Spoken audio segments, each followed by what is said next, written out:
Assalamualaikum warahmatullahi wabarakatuh. Bismillahirrahmanirrahim.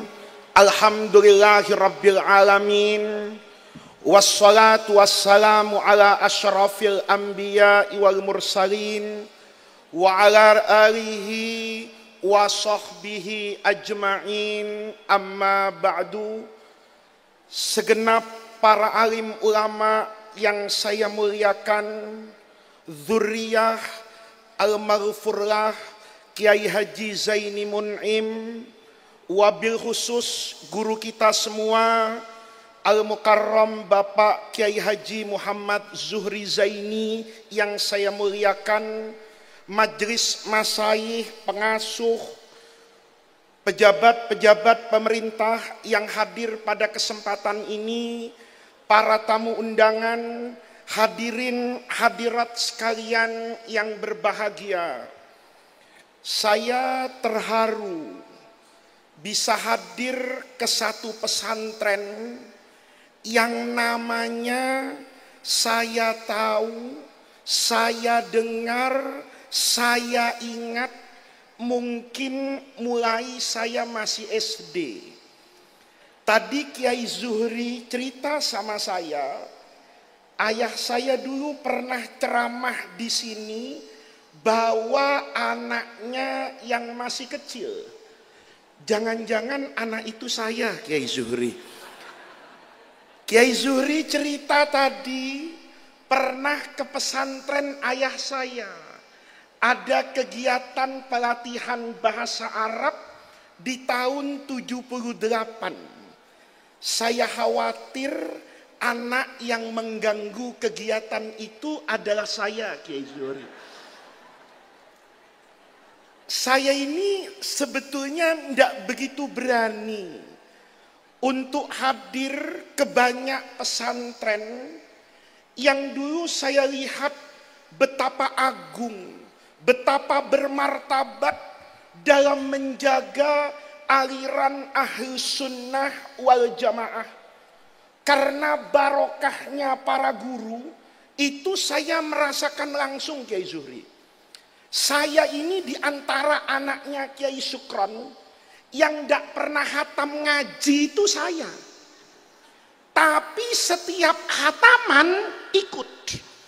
Ini Pak, saya ini anaknya Kiai Sukron, itu yang tidak pernah hatam ngaji disiplin itu nggak pernah saya.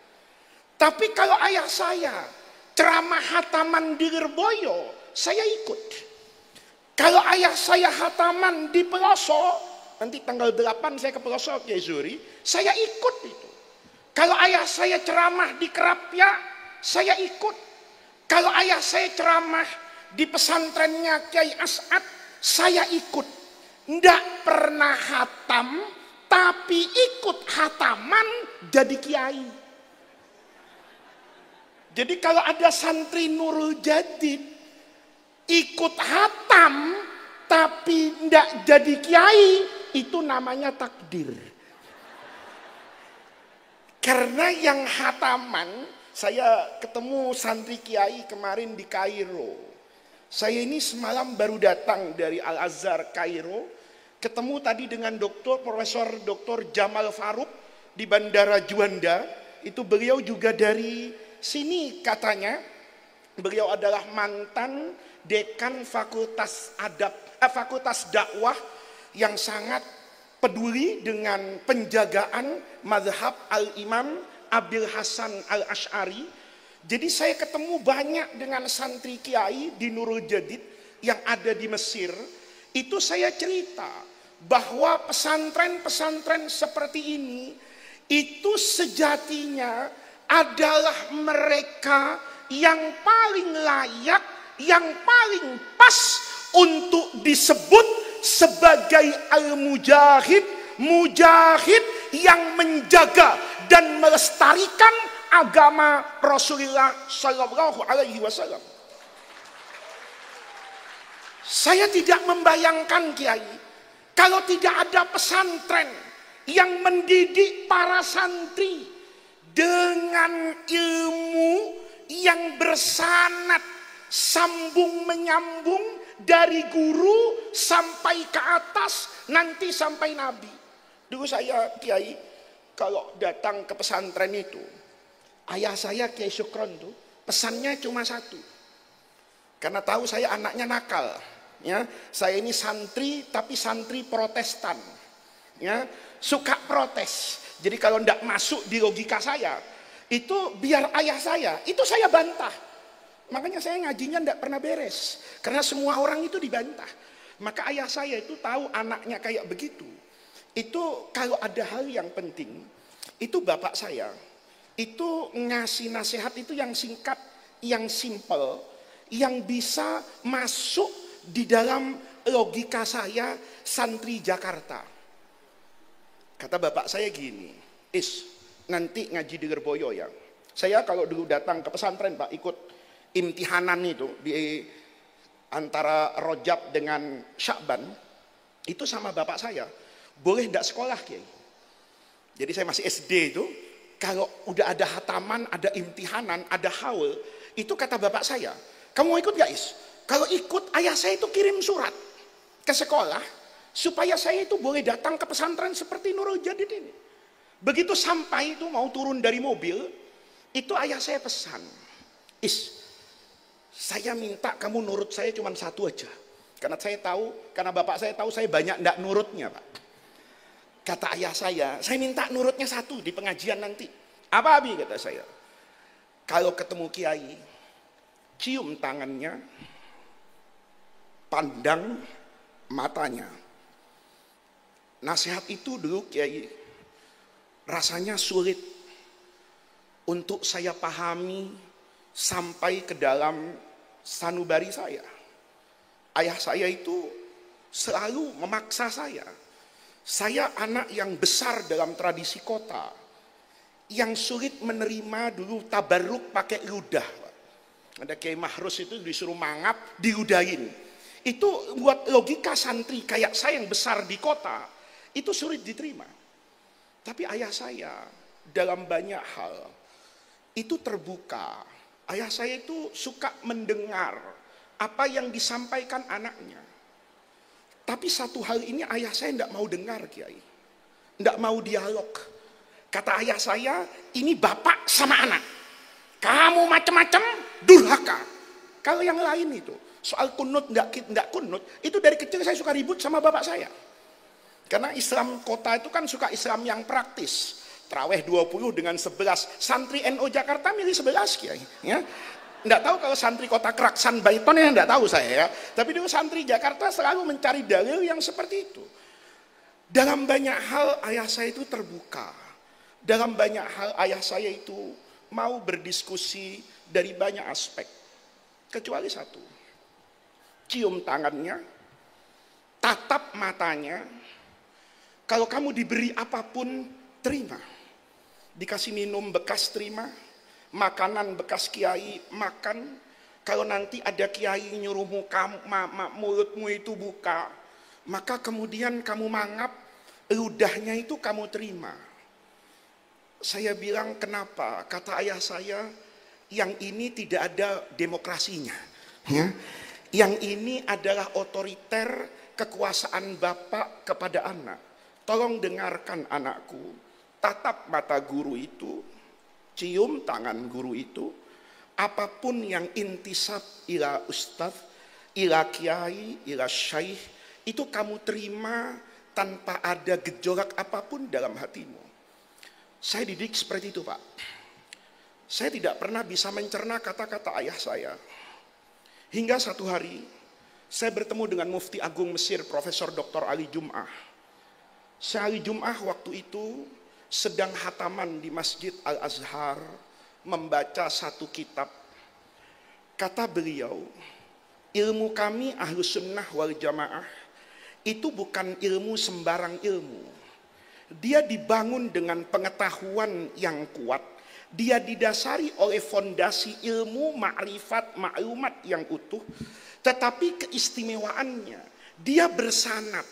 Ilmu ini kita dapatkan dari orang yang itu bertemu dengan orang, yang orang itu bertemu dengan orang, yang orang itu bertemu dengan orang, yang nanti orang itu bertemu dengan Rasulullah. Maka kata beliau, kalau kamu ketemu dengan orang alim, cium tangannya, tatap matanya. Saat kamu mencium tangan gurumu, maka tanam dalam benakmu bahwa saya mencium tangan yang tangan ini pernah berjabat tangan dengan tangan yang bertemu dengan tangan ini bertemu dengan tangan Imam Syafi'i, tangan Imam Syafi'i mencium tangan gurunya Imam Malik, Malik mencium tangan gurunya Nafi', Nafi' mencium tangan Rasulullah langsung, atau mencium tangan ayahnya Sayyidina Umar bin Khattab yang kemudian bertemu dengan tangan Rasulullah Sallallahu Alaihi Wasallam. Jadi kalau ada alumni malam ini nggak datang, rugi. Sudah nggak datang, nggak nyumbang lagi. Itu alumni wabillahi taufik wal hidayah. Ini bukan pesanan panitia loh, ya. Ini betul lahir dari apa ini? Dari sanubari. Lah iya. Kalau saya melihat cium tangan orang, tangan itu ketemu tangan siapa tidak ada yang tahu. Kalau saya menatap mata orang, saya tidak tahu apakah mata itu dipakai takarrub kepada Allah, apa dipakai maksiat. Tapi ada mata yang 30 tahun di pesantren yang dia lihat itu cuma Fathul Qorib. Ada mata di pesantren yang dia lihat itu cuma kalamuna lafdun mufidun kastaqim, tapi dari syair yang pendek ini itu mengantarkan begitu banyak santri menjadi orang alim, menjadi orang hebat. Itu karena gurunya dulu di pesantren matanya hanya dipakai untuk menatap ilmu. Itu pentingnya kita haul, kita datang ke guru-guru kita. Itu al-wafa. Al-wafa, al-wafa kata guru saya. Wafa itu kesetiaan kepada guru. Mereka jangankan sebelum ilmu, bahkan dari matanya saja saya lihat, dari tangannya yang saya cium, itu sudah mendatangkan keberkahan. Belum lagi yang namanya ilmunya. Jadi bapak-bapak, hadir haul kayak gini itu bukan kepentingan muassis, bukan kepentingan guru di Nurul Jadid, bukan kepentingan siapapun. Ini adalah kepentingan kita semua untuk bertabarruk, mengambil barokah dari guru-guru kita. Ini yang pertama. Yang kedua, saya katakan pesantren ini adalah lembaga yang berhak untuk disebut penjaga agama Rasulullah.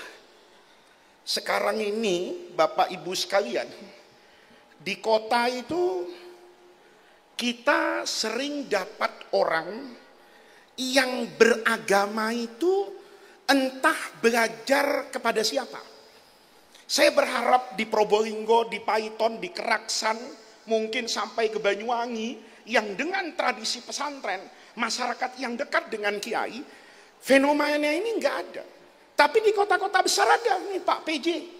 Ada orang Islam tuh bilang gini, kalau mau beragama yang benar, kembali kepada Quran dan hadis. Ya, Pak. Sekarang ini, ya, saya berharap di kota-kota seperti Probolinggo ini tidak ada.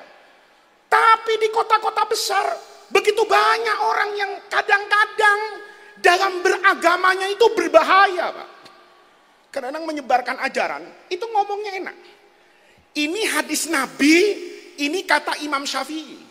Ikut Nabi apa ikut Imam Syafi'i? Ini di Nurul Jadid nggak ada pertanyaan ini. Kenapa? Semuanya ilmuwan. Tapi di luar sana banyak orang yang mengatakan belajar Islam itu ya dari Quran dan hadis. Yang namanya fikih, yang namanya kitab kuning, itu yang menyebabkan perpecahan di kalangan umat. Saya kalau ada orang kayak gini Pak, jadi tahu kalau orang ini tidak pernah ngaji. Saya jadi tahu kalau orang itu tidak pernah belajar Islam secara terstruktur. Lah iya Pak. Seandainya Allah tinggalkan dengan Rasulullah itu Quran, hadis apa adanya, saya yakin kita tidak bisa beragama. Kemarin di Uni Emirat Arab itu, di Abu Dhabi, ada alim besar dari Mauritania. Namanya Syekh Abdullah bin Mahfud bin Bayyah. Beliau orang alim besar, hidup di kalangan akademisi di universitas di dunia itu. Tetapi hari ini beliau itu menghidupkan pengajian ala pesantren. Saya juga ada penasaran waktu itu. Kenapa orang yang biasa di kampus tiba-tiba menghidupkan kembali tradisi yang ada di pesantren. Bapak-bapak yang pernah ke Al-Azhar di era 90. Al-Azhar itu adanya di kampus Pak. Tapi hari ini pindah ke masjid. Mulai guru-guru itu mengajarkan seperti Al-Azhar di masa lalu. Saya kemudian bertanya kepada banyak orang, kenapa Fadilatukum al-an itu menghidupkan kembali sunnatal awwalin fi tariqit ta'amul baina syaihi wa ustadhihi. Kata dia, al-ma'ahid kalau bahasa Indonesia itu pesantren. Pesantren itu mendidik jiwa. Mohon maaf, di kampus belum tentu mendidik jiwa. Maka Bapak lihat, semua kiai pesantren ada haulnya. Tapi rektor kampus saya belum pernah ada haulnya. Kalau nanti ada, tolong panitianya kasih tahu saya tidak usah diundang, datang Pak. Karena untuk menambah CV pengalaman saya, pernah ceramah di haul rektor UI misalnya. Ya, haul rektor UIN Sunan Ampel misalnya. Coba Bapak lihat. Tapi pesantren, itu gurunya itu punya ikatan emosional. Dulu kata beliau, karena orang yang di pesantren, itu yurabbi al-arwah. Maka dulu MC itu di tempat saya, itu enggak semua orang terus disebut murabbi arwahina. Orang yang mengajarkan 1 tambah 1 buat saya itu yu'allimuni, mengajar saya, tapi tidak yurabbi al arwah. Yang yurabbi al arwah itu yang mengajarkan etika seperti santri dengan kiai di pesantren. Di Turki dulu di Madinah itu ada alim hadis Pak, namanya Profesor Dr. Muhammad Awamah. Itu ahli hadis yang sangat sunni, yang sangat menjaga Asy'ari, yang sangat menjaga tradisi bermadhab. Beliau cerita sama saya, beliau punya guru, dulu disebut Ibnu Hajar abad ke-19. Namanya Syekh Abdullah As-Sirajuddin. Ini muhaddis yang besar yang ada di Syria di masa itu. Beliau itu ngajar, Syekh Abdullah Sirajuddin itu ngajar di tempat yang terbuka di pagi hari. Sehingga bayangannya, kan kalau ada matahari, itu ada bayangannya. Syekh Muhammad Awamah yang masih murid, itu ngaji di depannya. Tiba-tiba, asisten beliau ini, asisten Syekh Awamah ini, yang guru alim juga, itu memberi isyarat untuk beliau bergeser. Sana. Jangan di situ, sana. Selesai pengajian, Syekh Awamah itu tanya, apa salah saya tadi duduk di situ? Kan memang itu kursi. Apa kata beliau? Apa kamu tidak tahu? Bayangan guru tadi, bayangan kepala guru tadi itu ada di kakimu. Maka bukan bagian dari tradisi ilmu ahli sunnah wal jamaah murid yang kakinya nginjek bayangan gurunya. Kira-kira sekarang masih ada nggak santri begitu? Santri begitu masih ada nggak? Dulu kambingnya kiai dihormati. Sekarang mobil kiai ditaruh di Pondok Putri, kaca spionnya patah Pak. Dipakai apa? Itu ngaku yang mecahkan itu. Coba lihat, ini tradisi. Saya mendengar itu, subhanallah. Itu kan tradisi lama di kita. Dulu saya kecil di Madura, ya, saya punya paman di Injelan Sampang itu. Itu masih murid kayak Hadratus Syekh kayak Syekh Asy'ari, kayak Abdul Bari itu. Itu kalau saya ke rumahnya, itu orang lewat depan rumah beliau, motornya mati Pak. Orangnya turun, sendalnya ditenteng. Coba, Bapak bisa bayar bagian akhlak kayak begitu. Santri sekarang gurunya dimintain rokok. Benar enggak? Hah? Gurunya dimintain rokok. Itu yang mengajar kepada saya betapa tarekat seperti ini penting. Dulu maka saya cerita, ini orang yang besar dengan tradisi pesantren, hanya berbeda negeri. Syekh Abdullah bin Bayyah bilang begini, Faiz, orang itu harus selalu ingat dengan gurunya. Karena tanpa guru, kamu tidak bisa beragama. Saya bilang, apa dalilnya? Rasanya hari ini, saya sholat buka YouTube bisa. Rasanya, saya mau tahu rukun dan syarat sholat, itu pakai Google bisa. Maka Syekh Abdullah bin Bayyah itu bilang begini, apa kamu yakin dengan apa yang kamu baca? Saya bilang, bukankah di Quran ada banyak petunjuk sholat? Bukankah di hadis ada begitu banyak petunjuk sholat? Apa kata beliau? Ama qara'ta qaulan Nabi sallallahu alaihi wasallam. Kamu pernah baca hadis enggak? Hadis Nu'man bin Bashir radhiyallahu anhu fima rawahu Bukhari wa Muslim bisanadihima an Rasulillah sallallahu alaihi wasallam qala al halalu bayyinun, halal itu jelas, wal haramu bayyinun, yang haram jelas, tapi wa bainahuma, di antara yang halal dan haram itu ada umurun mustabihat, ada perkara yang sulit untuk dijawab, la ya'lamuha katsirun minan nas. Ini kalau pakai contoh gampang. Kalau ada orang Nurul Jadid tanya sama saya, Kiai, apa hukumnya makan daging kambing? Saya jawab halal, asal kambingnya sendiri, selesai. Ada orang tanya sama saya, apa hukumnya makan daging babi? Haram. Kalau pertanyaannya sebatas anjing dan babi, mudah. Tapi ada binatang kan yang nyusahin kiai, namanya anjing laut. Mau dibilang anjing di laut, mau dibilang ikan, mukanya anjing. Ditanya kamu keturunan siapa, nasabmu itu ikan apa anjing, ndak jawab. Kartu keluarga nggak punya Pak PJ. Ini binatang kan ngerepotin. Ayo, kalau bapak nih ya ke Surabaya atau ke Jakarta, ambil anjing apa ini, laut, dudukkan di tengah. Ambil malamut tuh, anjing mahal 1 miliar itu, suruh sebelah kanan.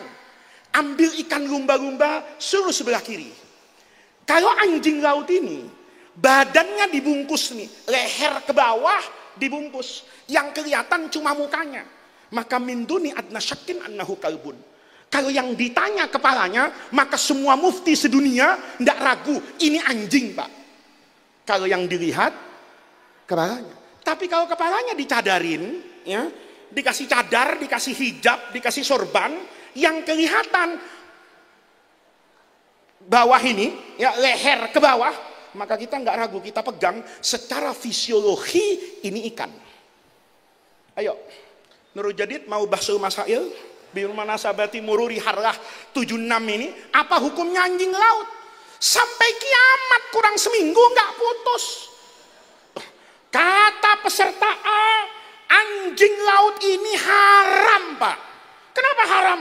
Keanjingannya lebih kuat daripada keikanannya. Bener enggak? Bener enggak? Kata Kiai B, ya halal Pak. Kenapa? Karena di mata Kiai B, keikanannya lebih kuat daripada keanjingannya. Ayo kita bahsul masail, ya, supaya saya berhenti jadi musohih. Itu bahsul masail terakhir kali yang saya ikuti, karena insya Allah sampai kiamat kurang 2 menit nggak putus itu hukum. Kenapa? Karena Quran memberi ruang untuk halal dan haram. Karena hadis memberi ruang untuk itu. Kalau bukan karena ngaji ke pesantren, nanti ada makosid, nanti ada ilal, itu nanti ada tangkihul manat, ada tahrijul manat, ada tahqiqul manat. Nggak benar kita beragama. Ayo saya kasih contoh, ya. Ini sampai jam berapa ngajinya ya? Kan ada yang selanjutnya Pak. Dan saya mudah-mudahan nggak macet. Ya, ini khusus untuk Kiai Zuhri, karena saya kemarin cium tangan beliau di tempat Kiai As'ad. Ini malam saya sebenarnya punya acara Pak, 2 bulan yang lalu. Saya batalkan acara saya bilang, kamu ngundang saya udah sering, nanti saya kodok tahun depan 10 kali. Ini soalnya pesantren yang melahirkan ulama. Pesantrenmu itu baru melahirkan bukan ulama, kata saya. Lah ini rekam jejak 76 begitu Pak. Kalau bukan karena kiai, bukan karena ulama, kita itu nggak ngerti apa-apa dalam hidup. Kalau contohnya cuman anjing laut tadi, mungkin kita hindari bisa, nggak usah makan anjing laut. Tapi ada persoalan yang berkaitan dengan manusia. Tanpa guru, kita tidak tenang untuk ikut. Ini contohnya yang enak aja. Janda. Saya tahu, saya pernah jadi santri kok. Saya pernah jadi alumni, aneh kiai. Kalau nyebut Imam Ghazali, itu tenang semua. Kalau sudah nyebut janda, itu langsung biasanya yang ngantuk seger lagi. Nih, ada janda. Di dalam Islam, Quran dan hadis terkait dengan janda, itu cuma berbicara tentang 4 kriteria. Ini sengaja saya ceramahnya agak-agak ilmiah, biar mereka tuh sadar kalau saya kiai, ya kan? Karena saya takut kayak Kiai Zuhri itu ngelihat saya dulu masih pakai celana pendek tahun 70-an. Jadi kata Kiai Zuhri, ini bener kiai apa enggak kan begitu. Kriteria janda, kalau mau nikah lagi, Quran dan hadis itu kasih 4 kriteria besar klasternya Pak.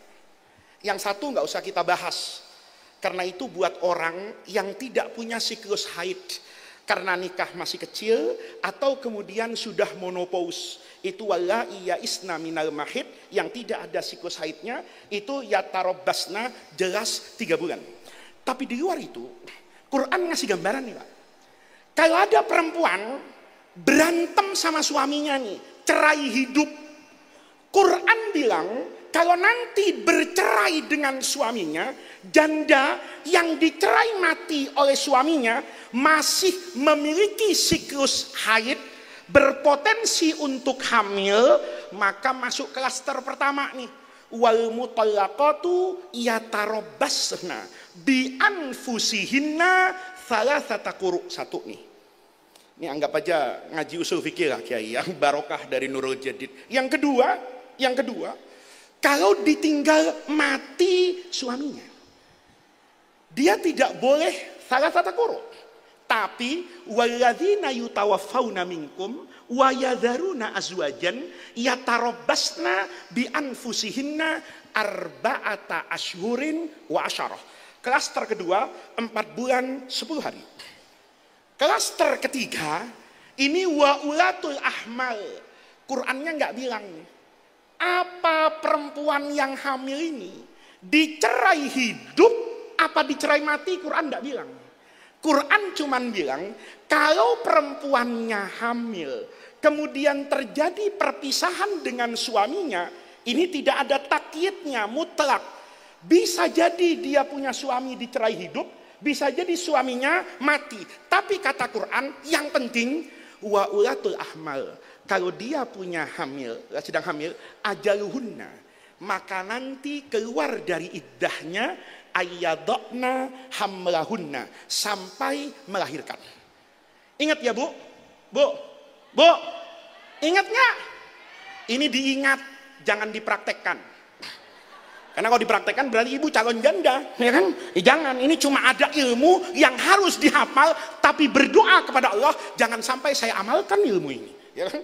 Jadi 3 klasternya Pak. Kalau ada orang datang sama saya, Pak Kiai, saya dicerai sama suami saya. Di Indonesia sederhana, wal mutallaqatu ya, lafadz quru saja. Itu secara bahasa Arab, itu diskusinya antar madzhab, jangan antar madzhab, antar sahabat. Itu nggak ada yang mau ngalah. Kata Abdullah bin Mas'ud, al-quru itu al-haid. Kata Imam Syafi'i, atasnya Zaid bin Sabit, al-quru itu artinya at-tuhru. Lihat, kita ngaji kan begitu. Ya, kalau ada orang dicerai sama suaminya, itu juga perlu itu KUA itu. Ada KUA di tempat saya. Pak, kalau ada janda dicerai suaminya, iddahnya berapa? 3 bulan. Kalau saya nggak kasihan sama Menteri Agama, saya telepon Menteri Agama, nih KUA nih dipecat ini. Kenapa? Nggak pernah ngaji. Semenjak kapan iddah itu 3 bulan? Yang ada salah satu quru. Kata Zaid bin Sabit, yang saya pahami dari Rasulullah, at-qur'u itu bimakna at-tuhur. Kata Abdullah bin Mas'ud, yang saya pahami dari Rasulullah, itu namanya haid. Bapak bisa bayangin, kalau ada 2 santri, besti. Tahu besti nggak? Temen ini, siklus haidnya sama, nikahnya sama, cerainya sama. Bedanya gurunya. Ini santri dalam keadaan suci, dua-duanya perempuan, A dan B. Dicerai sama suaminya dalam keadaan suci. Maka nanti yang bermadzhab Imam Abu Hanifah, Abdullah bin Mas'ud, itu keluar iddahnya lebih dulu. Karena dia suci. Begitu suci, haid 1. Sementara yang temannya bermadzhab Syafi'i, suci, haid, bukan iddah, nunggu suci lagi. Nanti temannya sudah nikah, teman yang satu belum nikah. Kenapa? Beda mazhab. Tapi nggak usah dibahas itu, Pak. Itu mudah lah. Tapi yang lebih sulit lagi nih, Pak. Kalau ada perempuan nih tadi, ditinggal mati suaminya 4 bulan 10 hari, cerai hidup 3 bulan, 3 quru, 3 sucian kalau dalam mazhab Imam Syafi'i. Kalau hamil, maka dia nanti nunggu sampai melahirkan. Kalau tanyanya satu-satu, nggak susah, Pak. Ada perempuan, Pak Kiai, saya berantem sama suami saya. Terus saya dicerai, Pak. Kapan saya boleh cari suami baru? Tunggu dulu. 3 suci dulu. Begitu kamu suci 3 kali, haid, kamu keluar dari iddah, cepat cari suami baru. Begitu suci, langsung nikah lagi. Itu ayatnya bilang begitu. Mudah. Ada perempuan datang sama saya, enggak cerita-cerita, Pak, saya ini suami saya enggak ada, dicerai atau mati, enggak ngomong apapun, pokoknya suami saya berpisah, Pak. Terus, saya hamil, Pak. Kapan saya boleh nikah lagi? Oh, gampang, kata saya. Nanti tunggu 4 bulan 10 hari. Tunggu sampai melahirkan. Kalau enggak hamil, ya tunggu 4 bulan 10 hari. Mudah, Pak. Tapi nanti, ada satu perempuan yang kejadiannya menggabungkan 2 kriteria pada satu orang. Nih, ini ceritanya nggak enak nih. Ada perempuan nih, Pak, hamil 9 bulan, 9 hari, 9 jam, 9 menit, 9 detik. Ini kalau BMKG bilang statusnya awas. Sebentar lagi mau ngapain ini? Mau ngapain ini? Melahirkan. Perempuan yang mau lahir nih pagi-pagi, pamit, suaminya pamit, Dinda kan sudah waktunya mau lahiran, abang keluar nggak cari uang? Kata istrinya, udah abang berangkat aja kerja, kata dokter masih 2-3 hari, udah abang cari aja uang nanti buat biaya lahiran tambahan. Oh ya sudah Dinda. Jam 7 pagi istrinya yang hamil 9 bulan ini yang dicium, dipeluk, suaminya pamit kerja,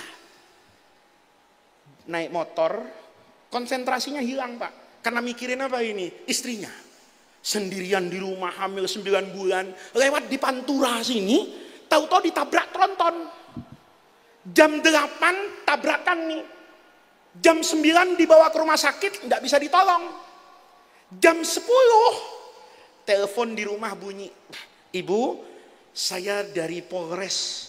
Mohon maaf Ibu, ada berita duka, suami Ibu ada eksiden, ada kecelakaan di jalan, tolong datang ke rumah sakit. Jam 10, Pak. Jam 11, perempuan ini datang ke rumah sakit. Ngelihat suami yang tadi pagi hidup sehat, sekarang kaku di kamar jenazah, perempuan ini kaget, shock. Karena shock kontraksi janinnya. Nih, jam 11, mules. Jam 12 ibu-ibu ini melahirkan ditolong oleh dokter spesialis kebidanan, masih muda, ganteng, kaya, anak tunggal. Nah, ini calon suami idaman buat santri-santri yang mau ngejar hartanya itu. Ya, kaya kalau mertua masih hidup, Pak, repot ini kan gitu. Kaya kalau saudaranya banyak, ribet. Ini dokter kandungan paling hebat di Indonesia, masih muda, kaya, anak tunggal, mertua sudah sakaratul maut juga di rumahnya. Lihat nih. Tahu-tahu dokter tadi ngomong begini, Ibu, saya mendengar cerita ibu. Saya turut prihatin atas kejadian itu. Mudah-mudahan suami ibu ditempatkan oleh Allah maqamam mahmuda, diberi ganti yang lebih baik dari apa yang ada di dunia. Dan pesan saya satu, Bu. Ibu harus tahu, di dunia ini laki-laki bukan cuma suami ibu. Saya juga laki-laki. Ini kalau ngaji Fathul Mu'in, halal, Pak. Karena perempuan dalam iddah, itu yang tidak boleh dilamar kalau lafadznya sorry. Kalau kinayah, boleh. Begitu ditolong kayak begini, dokternya senyum-senyum. Maka janda ini paham, kalau dokter ini naksir sama dia. Karena bingung WhatsApp saya. Guru, ada musibah dan ada nikmat hari ini. Kok bisa begitu? Kata saya. Musibah, guru. Suami guru ditabrak tronton di Jalan Pantura, Jawa Timur. Innalillahi. Terus saya hamil, guru, 9 bulan. Saya datang ke rumah sakit, ya guru, sok. Ya Allah, langsung melahirkan, guru. Kamu sekarang udah lahir? Sudah. Ya sudah, terus apa lagi? Persoalannya, guru, ada dokter yang naksir saya, guru. Ini dokter muda ganteng, guru. Kalau enggak dikasih jawaban sekarang, takut berubah pikiran dia. Jadi ya dokter itu naksir saya, melamar saya pakai kinayah, guru. Pertanyaannya, saya kan ditinggal mati sama suami, satu kriteria. Tapi saya juga hamil. Orang kayak saya ini ikut ayat yang mana? Ini kalau ngaji usul fikih ada ada khos. Khos itu gampang, tapi terapannya di lapangan kalau nggak nanya kiai sesat. Kata kiai tadi, maksud kamu gimana kiai? Saya hamil 9 bulan, terus begitu 9 bulan saya ditinggal mati oleh suami saya. Terus setelah suami saya mati, saya lahiran. Lihat nih, saya ngomong, oh kalau kamu sudah lahiran, itu sudah sesuai Quran. Wa ulatul ahmal ajaluhunna ayyadna hamlahunna. Sudah, kalau begitu kamu nikah. Nikah, Pak, jam 1. Suaminya masih di mana ini? Hah? Suaminya masih di mana? Di otopsi. Belum selesai Kapolres nih, belum keluar keputusannya. Jam 1 dia nikah. Jam 2 Kapolres teriak, beres. Ini kecelakaan tunggal, Pak. Yang salah bukan kontainernya. Orang ini bisa dikubur, sudah tidak ada tuntutan pidana. Dikubur jam 4. Suaminya digotong ke kuburan, istrinya didampingi suami baru. Sebenarnya kalau 50 tahun yang lalu aman. Sekarang nggak aman. Kenapa nggak aman? Ada makhluk namanya WhatsApp. Begitu tahu nih, ya Allah, maaf ya Pak, ada istri ditinggal mati suaminya, belum sebulan sudah gandeng laki-laki. Itu kalau bahasa Jakarta saya, janda gatel. Kuburannya masih merah, tanah merah, sudah dapat suami baru, memang janda gatel. Ini bukan tanahnya yang masih merah, belum masuk kuburan suaminya. Di foto viral se-Indonesia, ada suami kecelakaan, istrinya hamil 9 bulan, kecelakaan jam 10 pagi, jam 4 dikubur, sudah punya suami baru. Wah, diserang ini janda. Dasar janda nggak punya perasaan. Viral se-Indonesia, Pak. Ya, ini kalau diserang kan bahaya, Pak. Mau balik aja kalau diserang netizen, Pak. Wah, bisa bangkrut undangannya, Pak. Apalagi yang begini-begini, Pak. Kalau diserang sama netizen, netizen tuh radhiyallahu anhu wa ardohu itu luar biasa kekuatannya, Pak. Ini netizen nyerang karena diserang, jandanya bingung. Saya harus jawab apa ya? Ah, gampang. Gua kan dapat fatwa dari Faiz tuh, Khatib Suriah PBNU. Ya kan dia yang ngurusi Bahsul Masail di PB. Kan dia juga ketua MUI. Lu tahu nggak? Dia buat di WhatsApp itu. Saya nikah ini atas restu ulama namanya Muhammad Faiz. Dengar kayak gitu.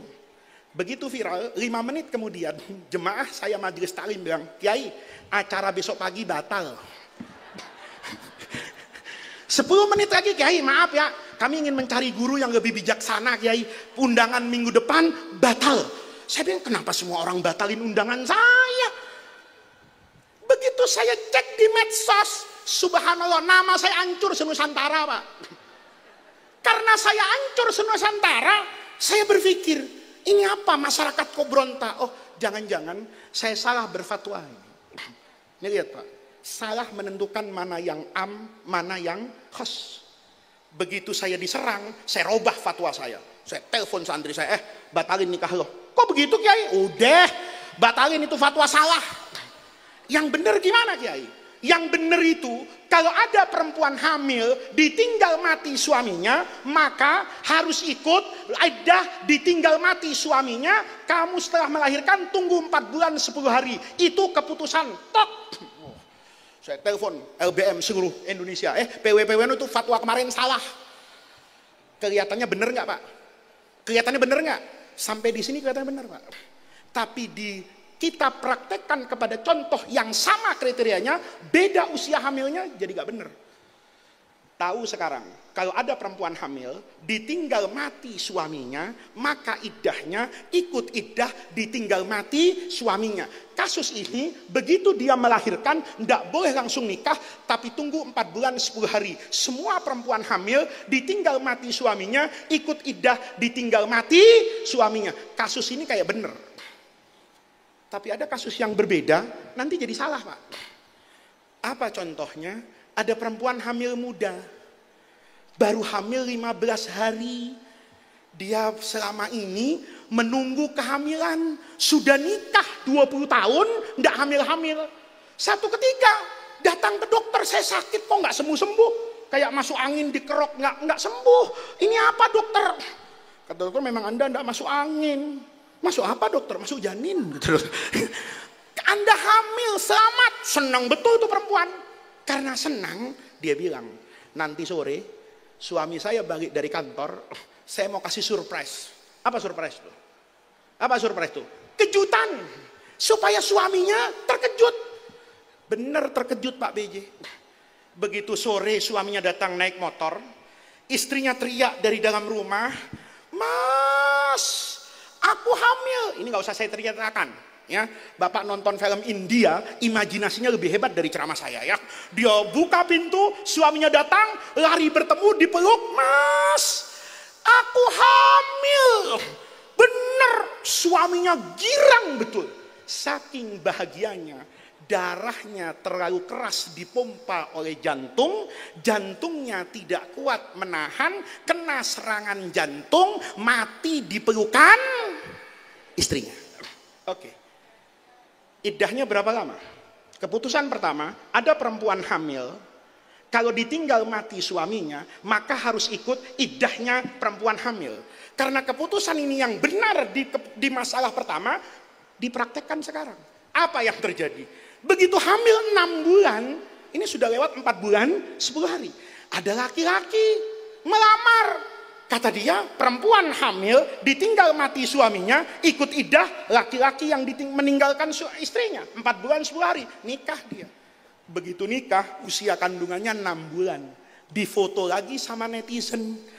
Ada orang di Surabaya hamil, sudah nikah, sudah hamil. Kata perempuan tadi, saya ini nikah atas persetujuan Muhammad Faiz. Kata orang, emang kiai brengsek itu ya. Kemarin suaminya belum masuk kuburan, sudah dinikahkan itu jandanya. Sekarang perempuan tadi belum lahir, sudah. Bapak buka buku fikih. Keputusan yang dikatakan ijma siapapun, itu tidak akan mendamaikan akal dan pikiran. Karena semuanya kembali kepada subjektivitas seorang mujtahid, bukan berasal langsung dari Quran dan hadis. Maka untuk memahami itu, penting ngaji. Ini yang terakhir Kiai Zuhri ya. Saya senang tadi yang sambutan itu bicara tentang blockchain. Itu santri harus bisa begitu Pak. Ya, kalau bisa begitu, itu amplopnya naik Kiai. Ya, sudah nggak lagi salaman tangan itu ya. Itu transferan itu. Karena bicara tentang ekonomi, bicara tentang hukum, dan itu perlu ilmu yang luar biasa. Bukan cuman kedalaman fikih, tapi penting mengerti falsafah ekonomi. Satu contoh Pak, ada satu masalah, difatwakan oleh banyak lembaga fatwa, haram, tapi umat nggak ada yang ikut. Apa contohnya? E-money. Bapak-bapak kalau masuk tol, bayarnya pakai uang apa pakai kartu? Bu, kalau masuk tol ke Surabaya, bayarnya pakai uang apa pakai kartu? E-money itu, fuqaha sedunia kumpul di banyak tempat. NU Basul Masail, Muhammadiyah masuk majelis tarjih, MUI lewat Dewan Syariah Nasional, ya, OKI kumpul di Jeddah, itu begitu. Ada yang kumpul di Inggris, Pak, HSBC bikin macam-macam seminar. Itu cuma mau tahu e-money itu hukumnya halal apa haram. Ini santri perlu ngerti. Nggak ketemu, Pak. Kenapa nggak ketemu? Karena logika al-masolih yang mendasarinya itu berbeda. E-money, kata kiai, wadiah. Saya kayak nabung. Kata ekonom, bukan wadiah, bukan tabungan, itu dompet. Coba. Bapak kalau buka rekening di bank, itu pasti dimintain KTP-nya. Begitu ada rekening Bapak namanya si A, KTP-nya sekian, alamatnya ini, kartunya hilang, buku tabungannya hilang, uang Bapak nggak hilang. Tapi kata bank, kalau semua sistem harus kayak begini, server saya nggak kuat nih. Itu alasan baiknya. Alasan buruknya otak kapitalis. Gimana modal sedikit tapi untungnya banyak. Kata banknya, e-money itu bukan tabungan, Pak. Itu dompet. Kalau dulu saya punya uang, saya taruh di dompet, di pasar turi saya beli dompet, uang saya masukin. Sekarang uangnya Bapak masukkan secara elektronik, nempel di kartu. Persoalan fikihnya di mana? Kalau kartunya hilang. Saya mau tanya sama Bapak, kalau Bapak beli dompet di Probolinggo, uang Bapak 1 juta Bapak taruh di dompet itu, Bapak berangkat ke Surabaya, dicopet di pasar turi. Saya mau tanya, Bapak minta tukang dompet tanggung jawab enggak? Pak, terus Bapak pulang dari pasar turi ke Probolinggo, datang ke toko dompet. Pak, tolong tanggung jawab. Ada apa Pak Haji? Uang saya hilang di dompet Bapak yang saya beli dari Bapak, dicuri orang. Kata tukang dompet, itu urusan Bapak. Saya cuma jual dompet. Soal menjaga dompet, kewajiban Bapak. Lihat. Ngelihat kayak gini. E-money kayak bener nggak Pak? Kayak bener nggak? Kayak bener Pak. Tapi sejatinya, duitnya nggak hilang. Ini kalau santri belajar akuntansi, nanti nggak bisa ditipu Pak. Nanti akhir laporan bank itu, aktiva pasiva tahunan itu, nanti ada ragam akuntansi di bawah, itu namanya rupa-rupa. Rupa-rupa itu bahasa akuntansi. Bahasa fikihnya luqotoh. Dia nemu nih, karena e-money Bapak hilang, kan nggak dipakai tuh, e-money-nya masuk ke sungai. E-money-nya hilang, uangnya ada, tapi banknya tidak tahu punya siapa. Uangnya ada. Kalau nanti 1 tahun buku tidak ada yang ngambil, diaku oleh bank. Tuh, jadi untungnya banyak nggak? Untungnya banyak nggak? Apalagi ibu-ibu bikin kartu e-money, gambarnya orang Korea cakep. Beli nggak? Beli nggak? Beli yang lama, saldonya tinggal 5.000. Ah, 5.000 ini udah nggak usah dipakai. Nggak dipakai, kartunya ngendap, kadang hilang, tapi 5.000-nya nggak hilang. Kalau ada 1 juta ibu-ibu yang begitu, maka banknya itu punya keuntungan 5.000 kali 1 juta, ada keuntungan sebesar 5 miliar. Tuh. Maka Nurul Jadid ngaji, nanti bahas masalahnya saya tunggu Kiai Zuhri ya. Ini hasilnya kayak apa? Oh iya, kembalian Pak. Di toko-toko modern itu, Bapak sering, saya buka toko kok lama kayaknya. Itu supermarket kok cepat kayaknya. Karena supermarket penghasilannya ada yang tidak Bapak bisa tiru. Apa itu? Kembalian. Ibu belanja di supermarket, kembaliannya 1.000 rupiah. Kasirnya perempuan, ngomongnya sama suami akhir zaman lagi. Ini kan suami ibu kan suami akhir zaman nih yang mau ketemu sama Dajjal nih ya. Yang modal disenyumin cewek udah lupa kalau dia punya istri gitu ya. Begitu kata kasirnya, Pak maaf ya, kembalian yang 1.000 nggak ada. Pakai permen aja ya Pak ya, boleh? Boleh. Yang ngomong cakep masa iya ribut cuman 1.000? Ridho dia, dikasih. Bapak dikasih permen 2. Permen itu harganya 100. 200, uang Bapak ada 1.000. Berarti yang 800 itu tidak ada underlying yang ditransaksikan dalam praktek baik yang terjadi di supermarket itu. Kalau hari itu yang kembaliannya 1.000 dikasih permen 2, maka logikanya supermarketnya untung 800. Kalau saya punya Faiz Mat dari Sabang sampai Merauke, dari Miangas sampai Pulau Rote, mat saya hari itu yang transaksi ada 1 juta orang. Indonesia itu 300 juta Pak. Kalau akhir pekan rasanya itu semua supermarket jutaan orang yang melakukan transaksi. Kalau dari 1.000 rupiah diambil 2 permen, dikasih 2 permen, diambil 800 kali 1 juta, kelihatan kalau itu 800 juta.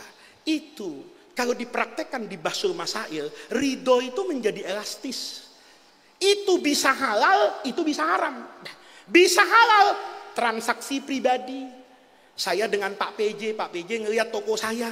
Ini kiai jualan nih. Sudahlah, kalau kaya, dia pasti nanti bangun pondok. Saya bilang, Pak PJ, kembaliannya 1.000, ini pakai permen saja ya Pak. Ridho dia. Kenapa? Cuma 800. Karena dia taunya cuma 1.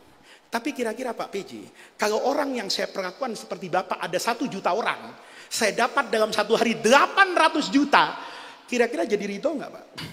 Rasanya nggak jadi ridho. Kenapa? Enak betul dia dapat 800 juta 1 hari. Coba lihat. Ini bapak-bapak, pentingnya kita datang ke pesantren, pentingnya kita ngaji. Anak-anak kita jangan pernah tinggalkan pesantren. Saya hanya ingin bicara satu Kiai Zuhri. Saya bukan pamer, bukan apa, tapi saya merasa bahwa saya itu lahir dari pesantren. Saya itu besar dari pesantren. Saya itu dididik oleh ayah saya itu tentang pesantren. Alhamdulillah Pak, besar sedikit. Saya baru 3 hari yang lalu ke Abu Dhabi, ke Universitas Muhammad bin Zaid lil Ulum Al-Insaniyah.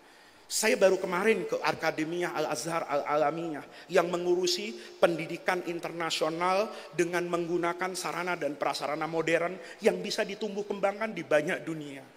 Saya ketika melihat kehidupan seperti itu Pak, saya tambah yakin bahwa saya bisa seperti ini, bahwa apa yang Allah berikan kepada saya hari ini, itu karena kitab Jurumiyah yang saya pelajari di pesantren. Itu karena matan takrib yang saya pelajari di pesantren. Maka kewajiban kita sebagai santri dan alumni, itu menjaga dan menumbuh kembangkan agar pesantren ini hidup. Maka saya minta ini, alumni ini didata. Kalau ada alumni, anaknya tidak pesantren, itu berarti alumni nyesel masuk ke sini. Kalau ada kiai, anaknya ndak ngaji, itu jangan-jangan kiai yang nyesel jadi kiai. Saya nyesel jadi kiai, ribet amat ini. Udahlah, anak-anak jangan ngaji nak. Kenapa? Karena dia nyesel jadi kiai. Pesantren ini sudah menjaga Nahdlatul Ulama.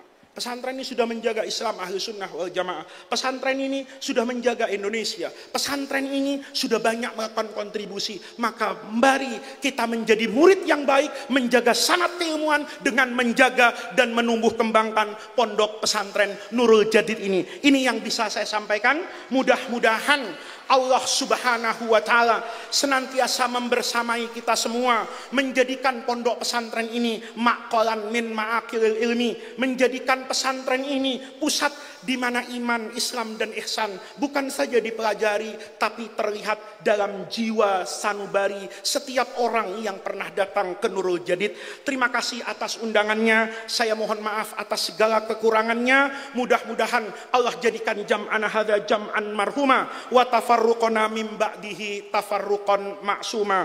Rabbana atina min ladunka rahmah wa hayyi lana min amrina rasyada. Allahumma la tahrimna khaira ma indaka li syarri ma indana. Kurang lebihnya saya mohon maaf. Wallahul muwaffiq ila aqwamit thariq. Wassalamu alaikum warahmatullahi wabarakatuh.